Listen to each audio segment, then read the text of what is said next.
Bonjour tout le monde. Dans cette capsule, nous allons nous intéresser à la dérivée des fonctions logarithmiques en général. Donc pour commencer, je vais trouver la dérivée de la fonction ln de x, donc la fonction logarithmique en base e. Je vais avoir besoin des résultats suivants. Donc la constante e, c'est la constante qui est obtenue en calculant la limite quand u tend vers 0 de 1 plus u exposant 1 sur u. Cette limite converge vers une valeur numérique qu'on va appeler e par la suite. ln de x, en fait c'est le logarithme dans cette base particulière e. Donc, ce nombre-là, e, devient intéressant à partir d'aujourd'hui, à partir du moment où on calcule les dérivés du logarithme associé ou de sa base qu'on va voir par la suite. D'accord, alors afin de calculer la dérivée de la fonction ln de x, je vais avoir besoin des trois résultats suivants. Premièrement, comme on vient de le rappeler, le nombre e, c'est le résultat de la limite quand u tend vers 0 de 1 plus u exposant 1 sur u. Sinon, par les lois des logarithmes, ln de a moins ln de b, c'est égal à ln de a sur b. Et finalement, P fois ln de a, c'est égal à ln de a exposant P. Donc, fort de ça, on est capable de procéder au calcul de la dérivée de la fonction ln de x. Donc, ce que je vais faire, c'est que je vais calculer, comme d'habitude, h' de a, donc la dérivée à un certain point a. C'est la limite, quand x tend vers a, de h de x moins h de a sur x moins a. Donc, je peux écrire ça, étant donné que le h est égal à ln de x, c'est la limite, encore une fois, quand x tend vers a, de ln de x moins ln de a sur x moins a. Donc, ce que je tente de faire apparaître ici, c'est quelque chose qui ressemble à un e. Donc, je vais modifier un peu l'argument à l'intérieur du premier logarithme. On va l'écrire de la façon suivante. Donc, la limite quand x tend vers a, de ln de a plus x moins a, moins ln de a sur x moins a. Donc, le fait d'ajouter et de soustraire a ici à l'intérieur du logarithme va nous permettre de regrouper les deux logarithmes en un seul et de faire apparaître la constante e. Vous allez voir, c'est comme magique. Donc, qu'est-ce que c'est cette histoire-là? C'est la limite quand x tend vers a de ln. Donc, je vais me servir maintenant de la deuxième propriété pour regrouper les deux logarithmes au numérateur. Donc, ln de a plus x moins a sur a, le tout sur x moins a. Donc, on commence à le voir apparaître. Je vais réécrire ça un peu différemment. Donc, la limite quand x tend vers a, du ln de... Donc, mon numérateur, je peux le séparer en deux. Le a avec le a se simplifie, ça me laisse 1, plus x moins a sur a, le tout sur x moins a.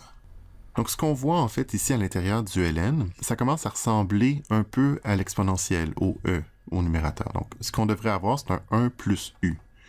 Donc, le terme x moins a sur a, c'est ce qu'on va appeler u. Donc, ce que je vais faire, en fait, c'est que je vais poser u qui est égal à x moins a sur a. Qu'est-ce qu'on a? Donc, la limite ne sera plus en x, on va faire une limite en u. Donc, quand le x s'approche de a, dans ma limite, mon u s'approche de quoi? Donc, le x s'approche de a, ce que j'ai au numérateur, c'est quelque chose qui s'approche de a moins a, donc qui s'approche de 0 au numérateur divisé par a. Donc, en autant que le dénominateur ici soit pas égal à 0, on n'a pas de problème. On sait que le a peut pas être nul parce que le a égale 0 n'est pas dans le domaine de la fonction logarithme de toute façon. Donc, en fait, ici, quand le x s'approche de a, le u s'approche de 0. Donc, de ln de 1 plus u divisé par... Au dénominateur ici, j'ai x moins a. Je voudrais transformer ça. Je ne vais pas laisser un x moins a. Je vais transformer complètement ma fonction en u. U, c'est égal à x moins a sur a. Donc, ce que je vais faire, je vais juste réécrire un peu celle-là différemment. Donc, je vais mettre un a là, puis un a là, de façon à pouvoir les simplifier l'un l'autre. X moins a sur a, ça c'est mon u fois a. Donc, u fois a. J'ai gagné, en fait. Donc, je vais réécrire un peu la chose différemment. Donc, qu'est-ce que c'est? C'est la limite quand u tend vers 0 de... OK, je vais écrire ça ici en avant. 1 sur a fois 1 sur u fois le ln de 1 plus u. Le 1 sur u qui est ici à l'avant, je peux le monter à l'exposant dans le logarithme. Pourquoi je fais ça? Parce que je suis en train justement d'essayer de faire apparaître la constante e, qui est la première équation en haut ici. Donc, qu'est-ce que c'est cette histoire-là? C'est la limite quand u tend vers 0 de 1 sur a fois le ln de 1 plus u exposant 1 sur u. Le 1 sur a est une constante par rapport à la limite. Le ln est une fonction continue. Je peux rentrer la limite à l'intérieur. Donc, 1 sur a, ln de la limite quand u tend vers 0 de 1 plus u exposant 1 sur u. Qu'est-ce que c'est? La limite quand u tend vers 0 de 1 plus u exposant 1 sur u, c'est exactement le nombre e. 1 sur a ln de e. ln de e, c'est quoi? Le logarithme, c'est l'exposant qu'il faut à e pour avoir e, c'est 1. Donc, 1 sur a. Donc, la dérivée de ln de a, c'est 1 sur a. Donc, tout l'intérêt, en fait, du nombre e se trouve à cet endroit-là. La dérivée de la fonction logarithmique est très simple, fondamentalement. Alors, pour la deuxième formule, pour le log en base a de x, ce qu'on va faire, en fait, c'est qu'on va se servir de la formule de changement de base. Donc, on sait qu'un log en base a, on peut le transformer en log en base b en utilisant la formule suivante. Du coup, je vais pouvoir transformer mon log en base a de x en log en base e. J'ai déjà la formule pour le log en base e, ça va nous permettre de calculer la dérivée du log en base a pour un a quelconque. Alors, procédons. Disons qu'on veut calculer le log en base a de x. Donc, je vais me servir de la formule de changement de base. Je vais l'écrire comme un ln de x sur ln de a.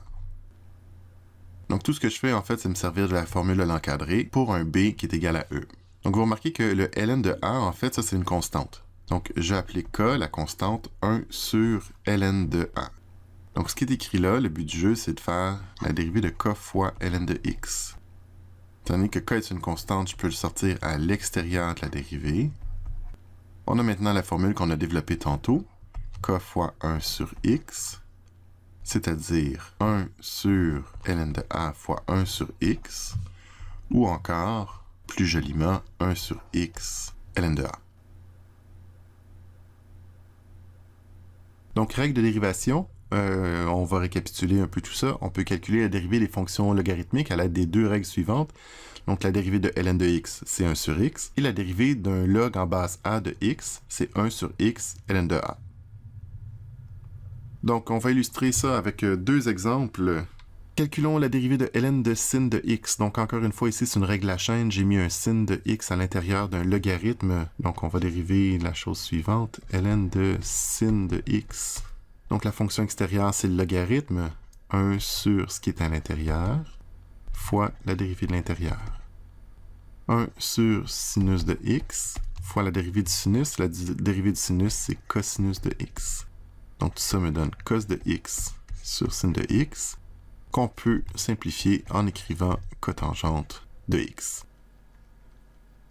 Donc, dernier exemple, je vais faire une dérivée avec une autre base que le log en base e. Donc, on va le faire avec un log en base 3. Donc, la dérivée log en base 3 de x carré plus 1. Encore une fois, c'est une chaîne. Je vais d'abord dériver le log en base 3. 1 sur ce qui est à l'intérieur, x carré plus 1 ln de 3 fois la dérivée de l'intérieur. Ça me donne donc 2x sur x carré plus 1 ln de 3. Donc aujourd'hui, ce qu'on a fait, c'est déduire deux règles. En fait, une première règle sur la dérivée du ln de x, donc la dérivée du logarithme en base e d'une fonction. Puis on a déduit de cette première règle-là la règle de dérivation pour un log dans une autre base, tout simplement avec un changement de base. On a énoncé les deux règles de dérivation qu'on a illustrées à l'aide de deux exemples. Merci.